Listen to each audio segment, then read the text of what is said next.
بسم اللہ الرحمن الرحیم۔ ناظرین، آج کے اس ایپیسوڈ میں ہم بات کرنے کے لیے جا رہے ہیں اصحاب فیل کا واقعہ۔ حضرت محمد صلی اللہ علیہ وسلم کی پیدائش سے صرف 55 دن پہلے یمن کا بادشاہ ابراہ ہاتھیوں کی فوج لے کر کعبہ ڈھانے کے لیے مکہ پر حملہ آور ہوا۔ اس کا سبب یہ تھا کہ ابراہ نے یمن کے دارالسلطنت میں ایک بہت ہی شاندار اور عالیشان گرجا گھر بنایا اور یہ کوشش کرنے لگا کہ عرب کے تمام لوگ بجائے خانہ کعبہ کے یمن آ کر اس گرجا گھر کا حج کیا کریں۔ جب مکہ والوں کو یہ معلوم ہوا تو قبیلہ کنانہ کا ایک شخص غیظ و غضب میں جل بھن کر یمن گیا اور وہاں کے گرجا گھر میں پاخانہ بھر کر اس کو نجاست سے لت پت کر دیا۔ جب ابراہ نے یہ واقعہ سنا تو طیش میں آپے سے باہر ہو گیا اور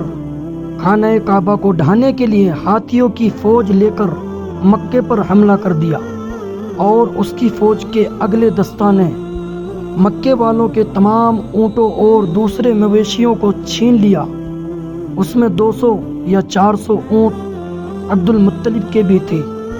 عبد المطلب کو اس واقعے سے بڑا رنج پہنچا، چنانچہ آپ اس معاملے میں گفتگو کرنے کے لیے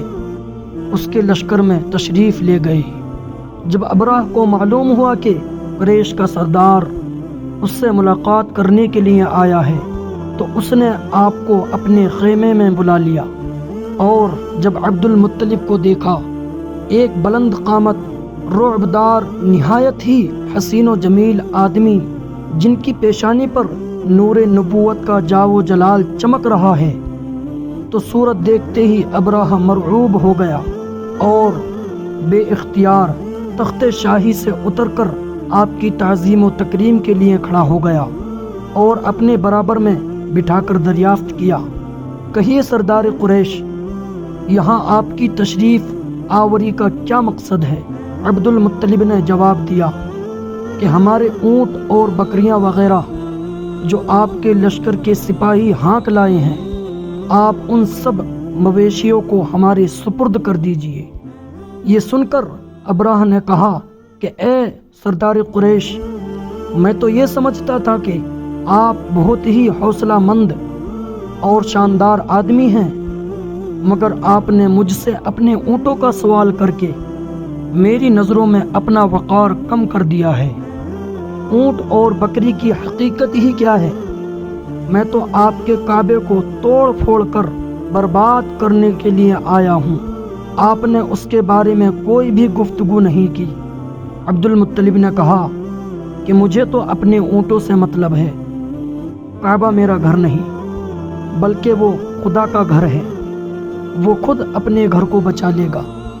مجھے کعبے کی ذرا بھی فکر نہیں ہے۔ یہ سن کر ابراہ اپنے فرعونی لہجے میں کہنے لگا کہ اے سردار مکہ، سن لیجئے، میں کعبے کو توڑ کر اس کی اینٹ سے اینٹ بجا دوں گا اور روئے زمین سے اس کا نام و نشان مٹا دوں گا، کیونکہ مکہ والوں نے میرے گرجا گھر کی بڑی بے حرمتی کی ہے، اس لیے میں اس کا انتقام لینے کے لیے کعبے کو مسمار کر دینا ضروری سمجھتا ہوں۔ عبد المطلب نے فرمایا کہ پھر آپ جانیں اور خدا جانے، میں آپ سے سفارش کرنے والا کون؟ اس گفتگو کے بعد ابراہ نے تمام جانوروں کو واپس کر دینے کا حکم دے دیا، اور عبد المطلب تمام اونٹوں اور بکریوں کو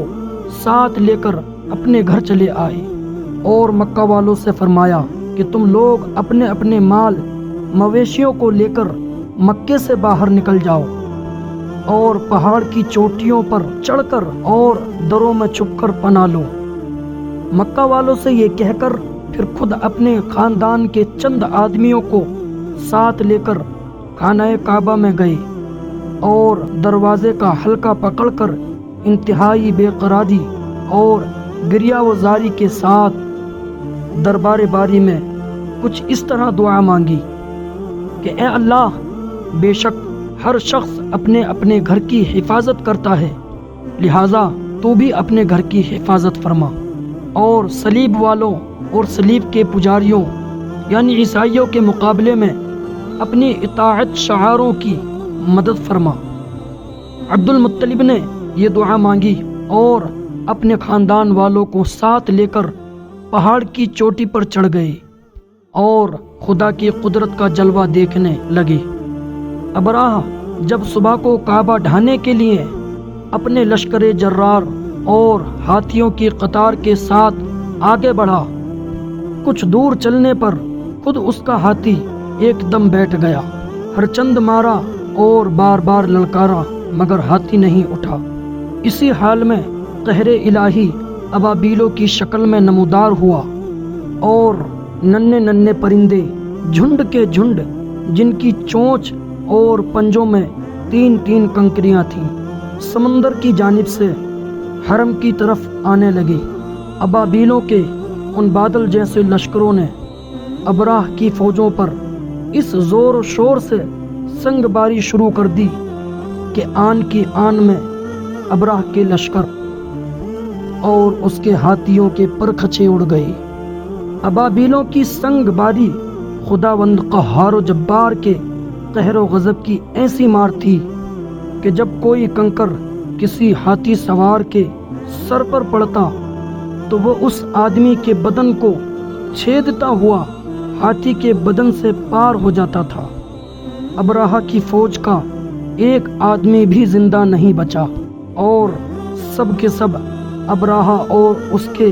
ہاتھیوں سمیت اس طرح ہلاک و برباد ہو گئے کہ ان کے جسموں کی بوٹیاں ٹکڑے ٹکڑے ہو کر زمین پر بکھر گئیں۔ چنانچہ قرآن مجید کی سورہ فیل میں خداوند قدوس نے اس واقعے کا ذکر کرتے ہوئے ارشاد فرمایا، اے محبوب، کیا آپ نے نہ دیکھا کہ آپ کے رب نے ان ہاتھی والوں کا کیا حال کر ڈالا؟